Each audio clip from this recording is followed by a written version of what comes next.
morning, everyone. Thank you for joining us. I'd like to call to order today's Thursday, February 1st meeting of the Missoula Board of County Commissioners. Please stand and join me in the Pledge of Allegiance.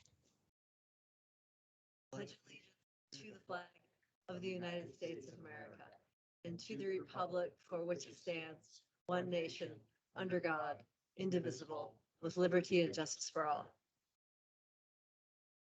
And I'm Dave Strohmeyer. I'm joined by Commissioner Juanita Vero to my left, your right. Commissioner Slotnick is unable to make it today.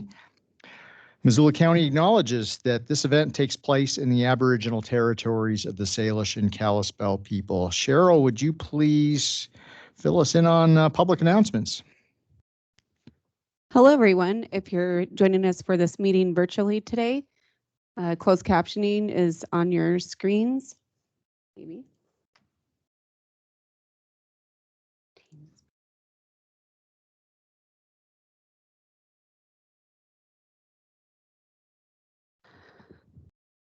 And we have closed captioning on all the screens here in the Sophie Moise room. If you're joining us in person, we have assisted listening devices available. If you would like one, please come to me and I can get one for you.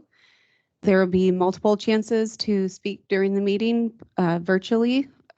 Once you're called on, you will need to hit *5 to unmute. And then once called on, hit *6 to unmute and lower your hand. If anyone has any questions during the meeting, please come find me. Thank you. Thank you, Cheryl. And during the course of the meeting, if anyone in the Sophie Moise room, that is the room that you're sitting in. If you're here in the courthouse, if you want to make public comment, and when you do come up to the podium, you'll see the microphone base that has a button that says push. Push the button and make sure that the light is green. If there's a red light, it means the microphone's off. If it's green, it is on, and go. So we have one proclamation today. Commissioner Vero, would you be so kind? Happy to. So this is proclamation in Missoula County and the city of Missoula. Whereas in 1926, the Association for the Study of African American Life and History started a National Negro History Week in the second week of February, intentionally chosen because it fell between the birthdays of Frederick Douglass and Abraham Lincoln. And whereas in the following decades, mayors of cities across the United States began issuing yearly proclamations recognizing Negro History Week. And whereas following the civil rights movement and a growing awareness of Black identity in 1976, President Gerald Ford officially recognized Black History Month, urging the public to seize the opportunity to honor the too often neglected accomplishments of Black Americans in every area of endeavor throughout our history. And whereas Missoula County and the city of Missoula recognize that according to 2020 census data, Montana has one of the smallest percentage of people who identify as Black or African American in the United States, reflecting the complexity of Montana's Black history. And whereas Missoula County and the city of Missoula recognize Montana's Black history spanning from the first documented arrival of enslaved Africans in 1805 as part of the Lewis and Clark expedition into the Aboriginal territories of the Salish and Coos Bay people, and the publication of Montana's first Black newspaper, The Colored Citizen, in 1894, to the election of Geraldine Travis, the first African-American woman elected to the Montana legislature in 1974, and the election of the state's first Black mayor, Wilmot Collins, in 2017. And whereas in Missoula County, less than 1% of our residents identify as Black or African American, which highlights the importance of the preservation of Black history culture in our community. And whereas Montana's Black history is reflected in Missoula through the bravery and valor displayed by the 25th Infantry Bicycle Corps, the United States' first unit of Black soldiers formed in 1896 to test the combat viability of bicycles, including an over 1,900-mile ride from Fort Missoula to St. Louis, Missouri. And whereas other examples of Missoula's enduring Black history can be found in the 1400 block of Phillip Street, the site of the former St. Paul African Methodist Episcopal Church, Missoula's first Black church, which stood from 1910 to 1946, and whose congregants built a community and pursued racial equity with neighbors regardless of race, in the face of threats from the Ku Klux Klan and other white supremacist organizations. And whereas Missoula County and the city of Missoula are proud to join the state of Montana in recognizing the accomplishments and contributions of Black Americans who are part of the fabric of our nation, here in Montana, throughout history, and today. Now, therefore, we, the Missoula Board of County Commissioners and the Mayor of the City of Missoula, do hereby proclaim the month of February 2024 as Black History Month.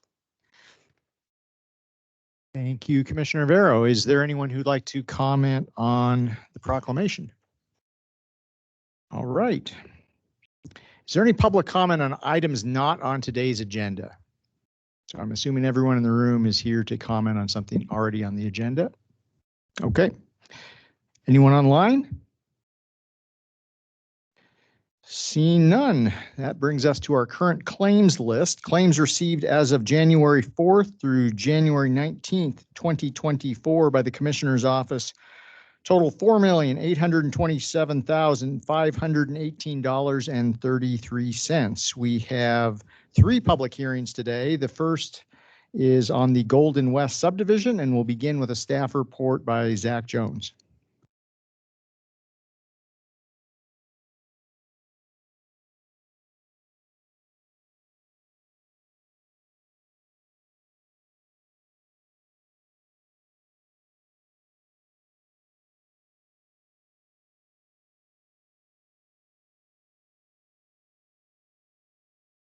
Okay, so this item is the Golden West number 1, lots 13A and 13B minor subdivision.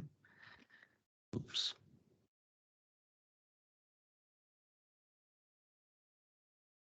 And the date there should say February 1st, BCC public hearing. This subdivision is located at 1600 Hayes Drive. The applicants are Nancy Arnold and Stephen Lawrence, and their representative is IMEG. And I am Zach Jones with Planning, Development, and Sustainability.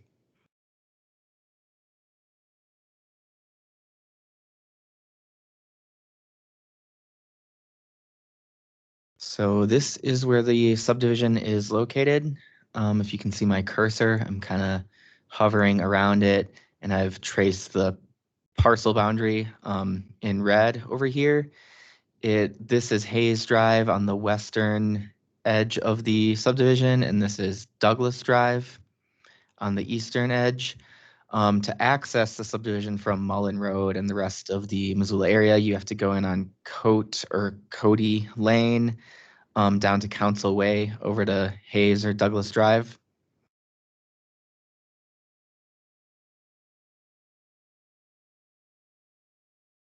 And the proposal is to divide one existing lot into 2 residential lots. Like I mentioned, it's between Hayes and Douglas Drive. And the current existing parcel is approximately 2.93 acres. No variances are requested for the subdivision. And both of the proposed lots will have their approaches onto the existing roads, Hayes and Douglas Drive. The current home on the property is accessed from Hayes Drive at 1600 Hayes.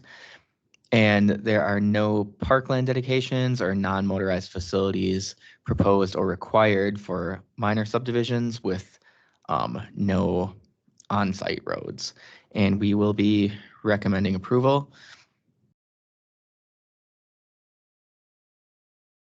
So I will talk a little bit about each of the review criteria for subdivisions. First with the zoning and growth policy. I'm gonna go ahead to a couple maps.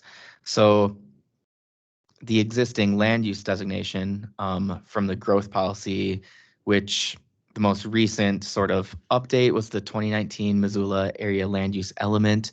It's designated for residential at 1 dwelling unit per acre, which this proposal meets.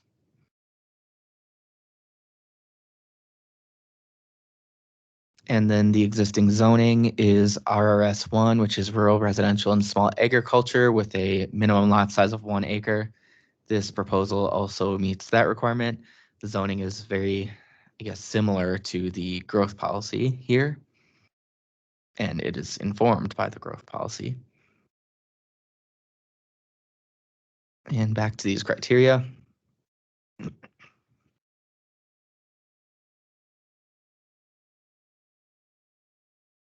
So for impacts to agriculture, The property does contain soils which are classified as grass, valley, silty clay loam, which is considered a soil farmland of local importance. And there are no agricultural operations currently located adjacent to this property. There's no known existing irrigation facilities on or near the site for the physical availability of water, or there's also no historical use of this property for irrigated agriculture. So we found that there is no impact to existing agriculture or agricultural water user facilities from this proposed subdivision.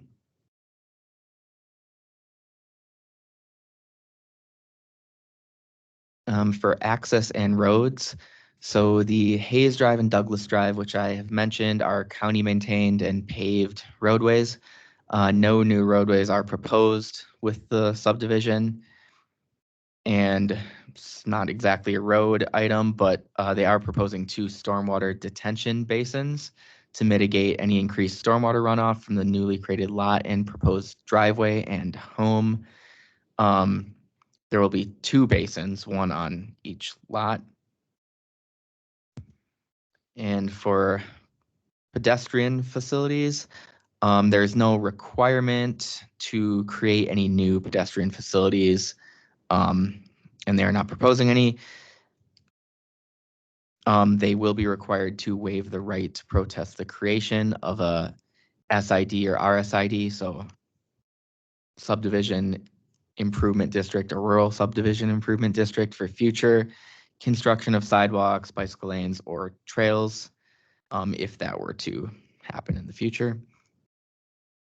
For water and sanitation systems, currently there is 1 individual well for the existing house on what will be lot 13B, and I'll show you the preliminary plat with the lot layout in a bit here.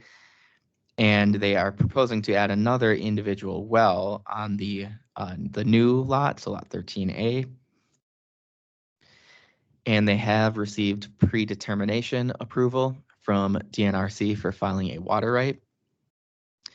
And there is also an existing sewer service connection to the existing dwelling, and a connection is proposed for the new dwelling on the new lot. And the City of Missoula Public Works and Mobility Department has confirmed sewer availability for the proposed subdivision. For parks and recreation, so like I've mentioned, I think already, there's no parkland or common area dedication or cash in lieu of park dedication is proposed or required for this subdivision. For schools, 1 lot will be created, which can be estimated to add 1 additional school-aged child to the school district. And otherwise, there's no identified adverse impacts to schools that require mitigation.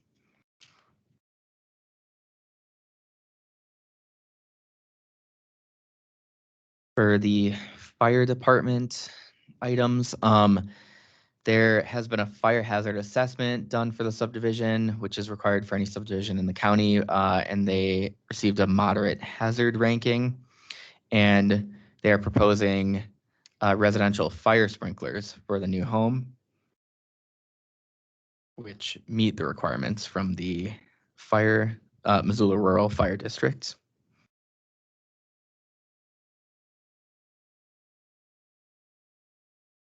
And for the natural environment and wildlife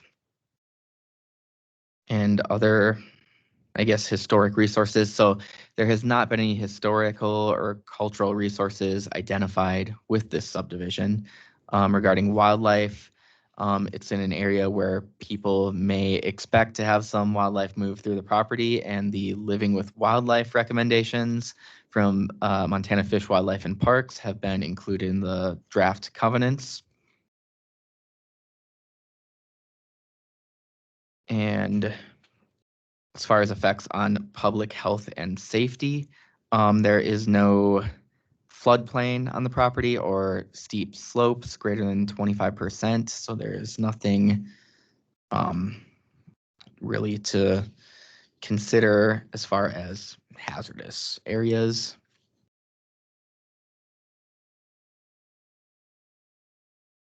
I talked about those already.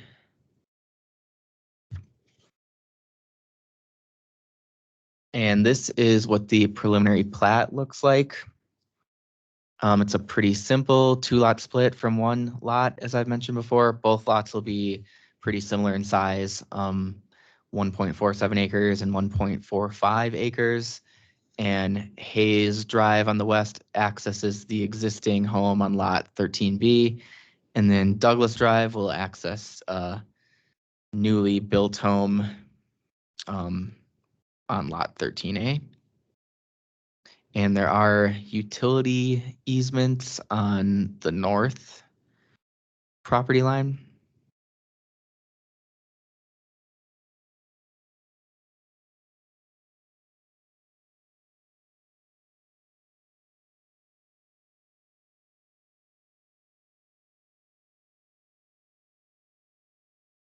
And for agency and public comments, I only received 1 agency comment, which is from our county floodplain administrator, simply stating that the property is not in floodplain and he does not have any concern about flood hazards.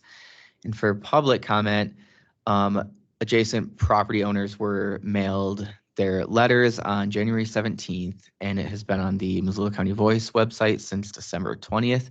We did receive 1 public comment, which I have up here. I'm not going to read it all, but in a very summarized version,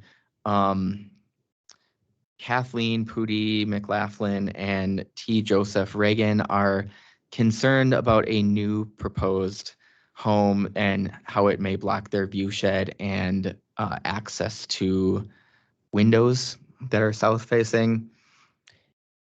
And the commenter will also have an opportunity to elaborate on this comment.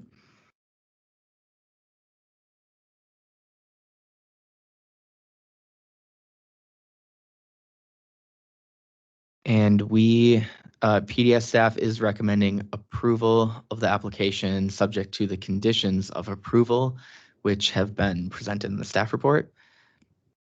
So I am available to take questions, and I think the representatives are on as well. Would the applicant or applicant's representative like to make a comment? Hello. Yeah, Mike Main here. I'm representing IMEG and our clients, Nancy and Stephen, who are online and attending virtually. Other than a thank you to the county staff and the commissioners, do not have any additional comments. Okay, thank you. This is a public hearing, so I'll open it up to the public. Is there anyone who would like to make comment on this proposed minor subdivision? Come on up to the microphone. Make sure the mic is on. It may be already if it's green. State your name and share with us what you will.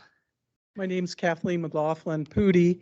My husband, Joe Regan, and I own 2.5 acres to the north of the subject parcel. And so this includes our house and garage, and we certainly don't dispute Stephen and Nancy's rights to subdivide their property.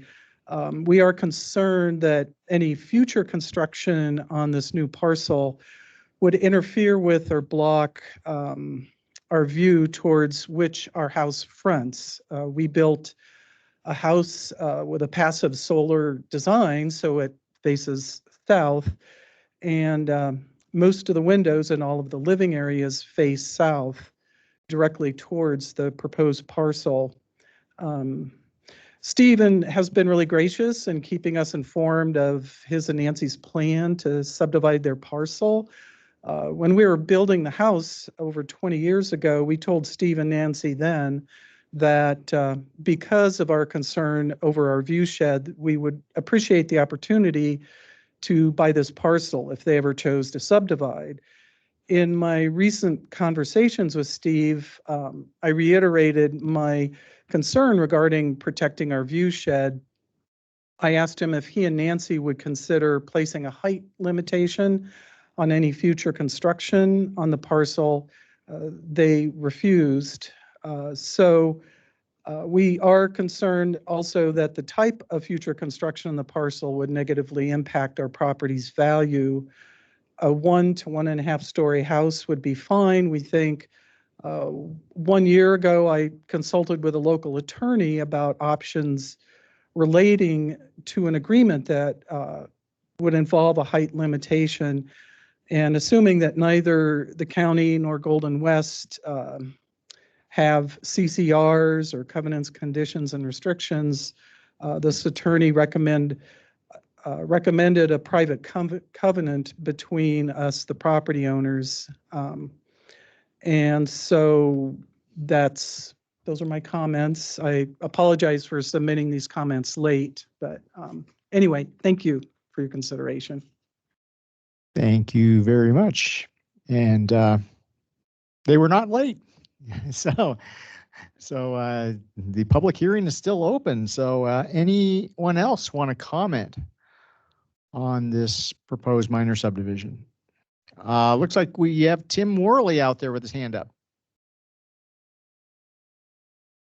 Commissioners, I just have a quick, fairly minor correction on the land use designation, which doesn't affect our recommendation or anything at all.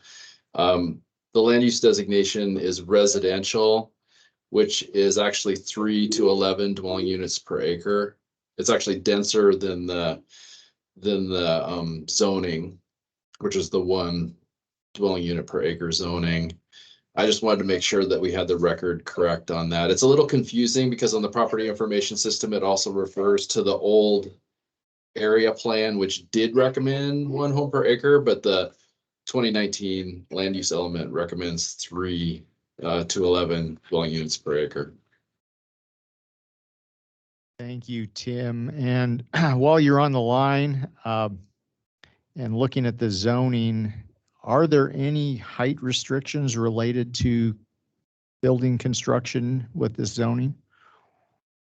Yeah, there is a height limit in the RRS1. It would take me a couple minutes to confirm what it is, but there would be a height limit in that district.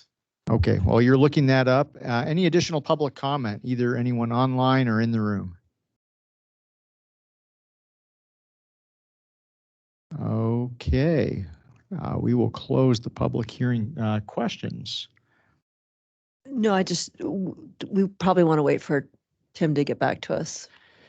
Yeah, while Tim's looking up that specific, John Hart or Zach, maybe this is a legal question, John, just in terms of review criteria and taking into consideration potential impacts beyond what is strictly laid out in zoning, such as visual impacts, as was described here. We're simply dividing the land today, and I recognize that that is kind of the creating the opportunity for an additional dwelling unit. But what's the decision space today to take into consideration some of the concerns that we heard articulated earlier? Commissioners, there is essentially no decision space for that today. I mean, Could you pull that just a little bit closer? is this not, it's not working? Not very well. This one. Really? There it is. There it is. All right. I'm rarely accused of not speaking up. So the decision space today is there isn't one for something like a height and setback requirement. That's strictly zoning. I mean, as you know, under the Subdivision and Platting Act, you know, there are broad but broad review criteria. Zach went through each one of those and talked about them, but they don't encompass, even though they're broad, they don't encompass these site-specific considerations like height and setback and things like that. That comes at the time of zoning compliance and building permit application. Okay, and I'm assuming that probably the best path forward would be the adjoining property owners to enter into, I mean, if there is an opportunity to enter into a covenant arrangement or some private agreement as far as the use of the property, even though it sounds like that might not be all that easy to accomplish. Yep, that or just neighborly accommodation. Okay, thank you. Tim? Yeah, it looks like this district, commissioners, has a 36-foot height limit for principal buildings and a 30-foot height limit for accessory structures. And I'm not very good at visualizing that, so how many stories is that? Well, it's rare that you would see more than 2, but you could probably do 2.5. Okay, Okay, thank you. thanks. Yeah, so Joe and Kathleen, I guess I empathize with your concern. Our decision space is very limited here, unfortunately, and your best bet is to continue talking to your neighbor. Sure. Okay, with that, Zach, do you have correct language? Motion?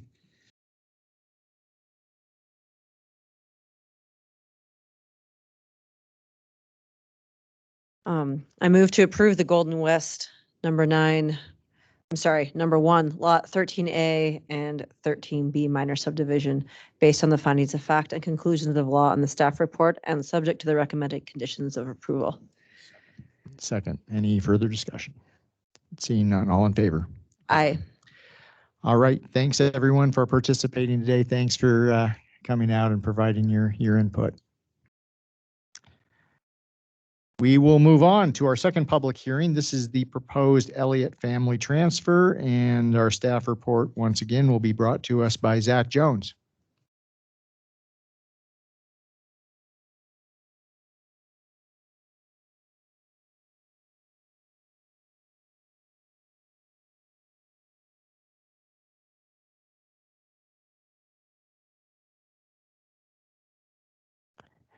And we will not be offended if folks don't want to stick through the whole meeting here. You're more than welcome to. There's exciting items coming up here, but okay. Thank you.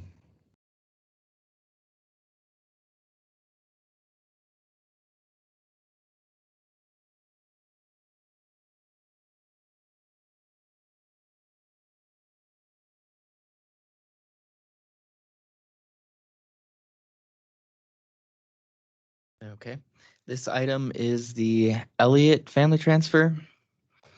This is located at 7305 and 7317 Evero Road in Evero. The claimant or applicant is Janet Elliott, represented by Eli and Associates. And for the record, in case you forgot, I am Zach Jones, planner with Planning Development and Sustainability.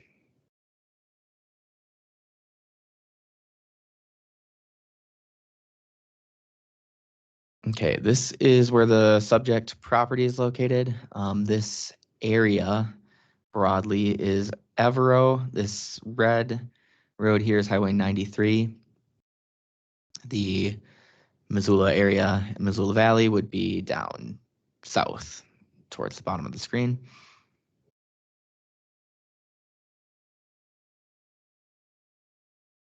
What is currently on the property is one tract that is 19.9 acres. And there's 2 existing single-family residences, one over here and one down here. Elliott Lane is a private road that goes through the property, and there's a cell tower in the southern part of the property.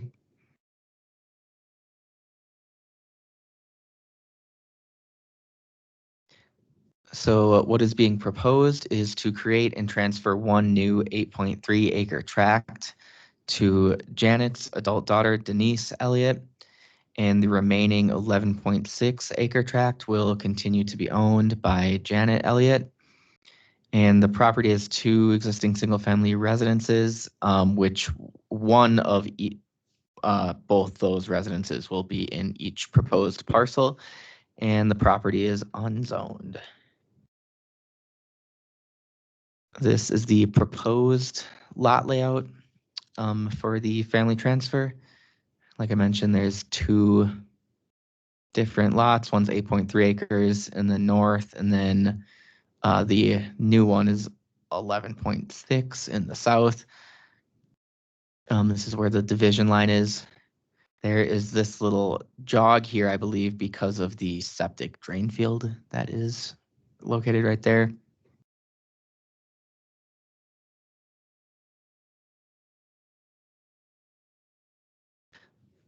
So a little bit about the general evasion criteria and rebuttable presumptions that subdivision exemptions are evaluated for. There is a couple things to note. So the first of which is that the proposed division is not compatible with the growth policy. The 1998 Urban Comprehensive Plan recommends open and resource, which or designates it as open and resource, which recommends a density of 1 dwelling per 40 acres. And the division will result in a gross density of 1 dwelling unit per 9.95 acres, which is an average of the 2 lots that would be there, which it's important to note, this is already what is on the property as far as dwelling units and density.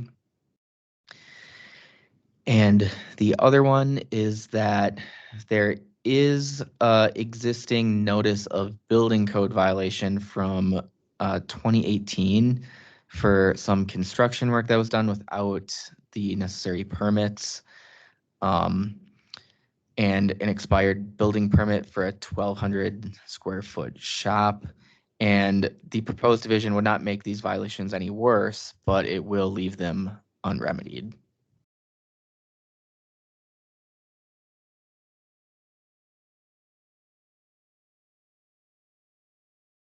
I received just one agency comment for this family transfer from Kyle Crafster, from at Missoula Public Health. This is a pretty standard comment that just says that state sanitation review would be required and what the process is for that.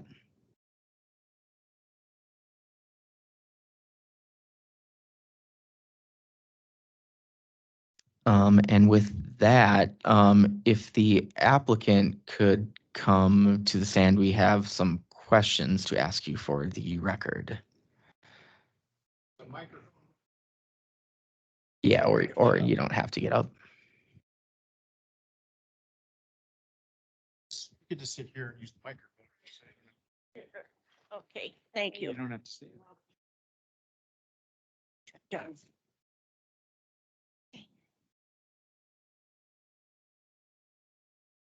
Ask you some questions. So first, could I just ask you to please state your name for the record? Janet Elliott, Thank you. And did you buy the property with the intent of dividing it? no, Okay. Did you or your transferees intend to transfer the property within the next year? no, Have you talked to anyone at the county about going through subdivision review? no, Will the properties be developed? no, And will the recipients of the property be residing on the property? yes, Okay, thank you.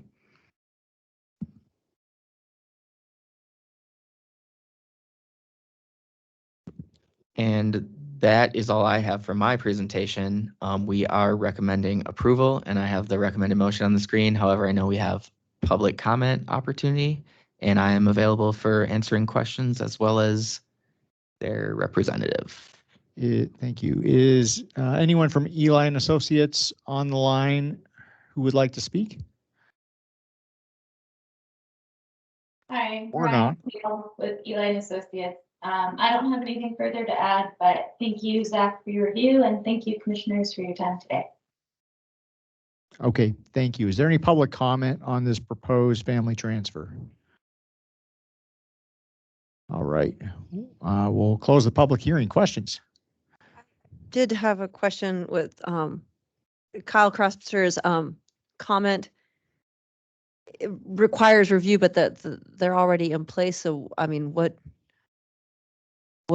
needs to be reviewed, or explain that process to me? And I guess more broadly, Ms. Elliott, do you have plans for addressing the building code violations? Pardon, I didn't hear. Or if you want to answer, and that's fine. The And building. please just state your name. I'm her daughter, Denise Elliott. Hi, Denise. Hi. So there was a building permit for a small garage. And I think that the violation was for electrical, which actually hasn't been done. It's not completed. I think we just need to follow up on that. There was the building was actually put in by Cleary. Yeah, Cleary Construction. And it's unfinished. Hasn't actually been electrical or anything like that in it. And I think that was, I mean, we'll have to follow up. But it wasn't, it's not, I mean, it's kind of a little garage building, but I wasn't aware that there was actually, I'll check in and follow up on it. But I think it was an electrical inspection, and there's actually no electrical that has been completed or done. Okay, thank That you. makes Your sense. question was about sanitation, though, or? Maybe, I mean, what was Kyle referencing? Yeah, so I have the comment on the screen. Looking over it now, I'm also a little bit unsure because there already are existing septic systems on the property. So I think I'm not sure what they would have to have reviewed by the state here because they're not putting in any new sanitary facilities. John Hart. Yeah, I'm just guessing that because this is the standard comment that Missoula Public Health provides, it probably wasn't clear to Kyle that the property's already developed. There's not going to be additional development. Okay. You know, there isn't going to be like a new tract that is undeveloped and somebody's going to build a home. And of course, then before they could build that home, they would have to go through a sanitation review and make sure that it's appropriate for a wastewater system. And so I think he's just suggesting that if there's going to be additional development, there would need to be a review, but Thank you. that's not applicable here. I can add a little bit of history. So it was almost 20 years ago when we put our existing home in. And at that time, we went through what they called a subdivision for lease or rent. And so I know we went through, and there's documentation from all of that. We had to go through sanitation and the schools and the fire department and our roads and all that stuff. So, and at that time, the existing commissioners had to approve and sign off on it too. So I know that there's actually, and I still have copies of the health department review because we did put in our own, sewer system that had to be inspected and reviewed and the well and all that. So maybe they just need, to follow up, but it was completed at that time. Thank you. And that was Denise Elliott, for the record. Okay, I think I'm clear now. So the outstanding issue is only with the garage that doesn't have this electrical finish, but you guys are taking care of that. Yep. Zach, is there more than that, or that's it? I believe that is everything. John Hart. I anticipated that this question might come up, so I talked with Rita Hagler at the Building Codes Division. She's one of the managing employees there. I talked to her this morning, and it's exactly as the Elliots have stated. There was a permit that was issued to a builder, and it was Cleary Building, and that's just never been inspected, and so it expired, and they do need to just follow up and find out what, if anything, they should do from here. Okay, thank you. Anything else? No, thank you. Zach, could you bring up the motion again, please? There it is. I move to approve the request by Janet Elliott to utilize the family transfer exemption to create and transfer one parcel as presented in the subdivision exemption affidavit. Second that. Any further discussion? I'll just say, please do follow up with our building division and get that building permit thing taken care of. And other than that, seeing no additional comment or discussion, all in favor? Aye. Aye. Okay, good luck with your project.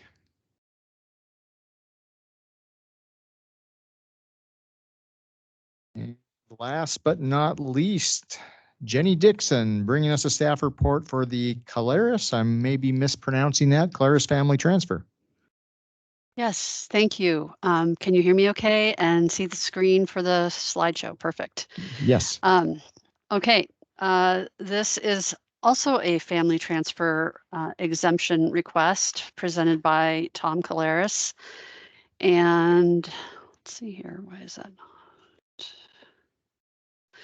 The location is quite close to the subdivision that you just heard, south, about a mile south of Mullen Road, down Cody Lane and over to Council Way. The address is 1250 Council Way.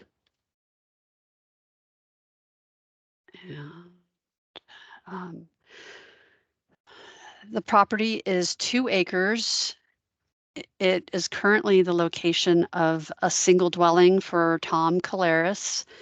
He proposes to transfer 1 tract to his adult son, Gregory, on the south side of this tract. And the remaining home will stay in his ownership and he will live there. The property, as you can see, accesses onto Council Way. And the current lot as well as the new lot will be served by individual wells and city sewer. The property is zoned RRS1, so at 2 acres, just a little over 2 acres. The proposal to divide this tract into 2 1-acre tracts complies with that zoning, but a more detailed zoning review will happen at time of permit for the new home. The property has some hillside slope associated with it, which is a drop off to the floodplain area. And it's over 25% slope, but another lot, 1 acre in size, can be created as proposed and shown here, where there is enough room for building site and parking and everything else typically found with a single dwelling on the western side of this property off that hillside. And zoning review at time of building permit will ensure that nothing is placed on that slope. In review of the evasion criteria and rebuttable presumptions, we did not find that this was an attempt to evade subdivision. And so we are recommending approval of this family transfer request. I'm sorry I can't be there in person today, but if Mr. Caleres is in the room, maybe he could come up to the podium and I could ask him the usual questions. Mr. Caleres, come on up to the microphone. State my name, Tom Caleres. Yes, and is your microphone on? Is it green? Green light. Okay, I guess you are on. All right, Great. proceed, Jenny. Yes, thank you. Tom, thanks for being here. And as you heard in the prior family transfer request, these are questions we ask every applicant just to ensure that there's no attempt to evade subdivision. So I'll just start with the first one. Did you buy the property with the intent of dividing it? No, I did not. And given that Mr. Caleres has resided there for quite some time, that is our finding as well. Do you or your transferees intend to transfer the property within the next year? No. Thank you. And so be aware, actually, the family transfer tract cannot be transferred for at least 2 years. But that does. See that? Yeah, I saw that Yeah. in the documentation. Maybe move that microphone up closer to your mouth. Can- There we go. Better? Yeah, you can bend the top of it. There we go. Try that. Great. It wasn't picking up on the closed captions. Sorry. Third question, have you talked to anyone at the county about going through subdivision review on this property? No. Will the property be developed, meaning the family transfer tract to your son? The plan is for my son to build and live in a house there. So is that development? Yes. Yes. Yes. And you sort of have already answered the last question now. Does the family transfer recipient of the intend to reside on the property? Yes, that's the plan right now. Okay. Thank you, Mr. Claris. Sure appreciate it. And you are actually, I'm done with my presentation. I do have a motion for the commissioners, recommended motion, but Mr. Claris, you can stay at the podium if you have anything additional you want to add. Mr. Claris, anything else you'd like to add? Not specifically. If anyone has any questions, I'd be happy to answer best I could. Okay. Do you have any Just questions? a clarification. I've never been out there, but that from the aerial photo, that cut that Jenny referenced, is that from is the river cutting into, or is your son going to experience any erosion on his property into the future? It's a bluff that overlooks the floodplain by the river. And no, there's no, the rivers are we're not too, I'm not too far from where Grant Creek also comes down. And I think at one time Grant Creek might have flowed closer to my property than it does now. Right now, it follows it's more parallel to the road to the fishing access down there. So there's no stream below me. It is a floodplain down there though. And when we've had bad floods, water's not on my property, but water is on the floodplain down there. Yeah. Okay, thanks, Jenny. That's what I needed to see, that bigger You bet. picture. And I just didn't know how active or unstable the slope was. Right. No, it's a large area. Okay. Thank you. Okay, You bet. Thank you. Is there anyone online who would like to comment? Okay, seeing none, and the audience has dwindled here in the Sophie Moise room to 0, so there will be no public comment in the room. So I guess that concludes the item unless there's any other questions. We're ready for a motion. I move that the request by Thomas Claris be approved to utilize a family transfer exemption to create and transfer a minimum 1 acre tract to his son Gregory Claris on property located at 1250 Council Way, legally described as parcel J1, certificate of survey 3781, as presented in the exemption application and affidavit. Second, any further discussion? Seeing none, all in favor? Aye. Aye. Hey, Thanks thank you. for coming in, Mr. Claris. Thanks, Jenny. Mm-hmm.